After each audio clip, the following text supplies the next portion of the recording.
ನನ್ನನ್ನೊಂದು ಗೊಂಬೆಯೆಂದು ಮಾಡಿದ, ಸರಿ ತಪ್ಪು ಕಲಿಸದೆ ದೂಡಿದ. ಸಿರಿಯಾಳು ಮನೆಯಲ್ಲಿ ಮನೆಯಾಳು ನಾನಿಲ್ಲಿ, ನನ್ನ ಹಾಡಿಗೆ ಬೆಲೆ. ಹಣೆಯಲ್ಲಿ ಬಡತನ ಗೀಚಿದ, ಬುದ್ಧಿ ಮೇಲೆ ಕಪ್ಪು ಮಸಿರಾಚಿದ.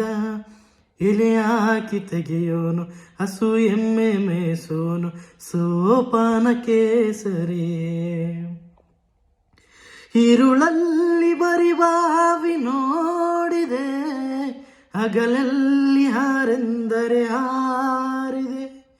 ಆ ರಾತ್ರಿ ಗಂಟೆಂದರೆ ಹಾಕಿದೆ, ಈ ರಾತ್ರಿ ಹಾಡೆಂದರೆ ಹಾಡಿದೆ. ಕೈಗೊಂಬೆ ನಾನು, ಕುಣಿಸೋನು ನೀನು, ನಾ ಯಾರಿಗೆ ಹೇಳಲೆ. ಮಾಂಗಲ್ಯದಿಂದ ನಂಟಾದರೂ, ಮಾಂಗಲ್ಯದಿಂದ ನಂಟಾದರೂ, ಮನಸ್ಸಾರ ಮದುವೆನೆ ಸುಖವೆಂದರು. ನಮ್ಮೂರ ಯುವರಾಣಿ ಕಲ್ಯಾಣವಂತೆ, ವರನ್ಯಾರು ಗೊತ್ತೇನೆ ಓ ಕೋಗಿಲೆ. ಶುಭ ಕೋರಿ ಆಡೋಣ ಬಾಕೋ.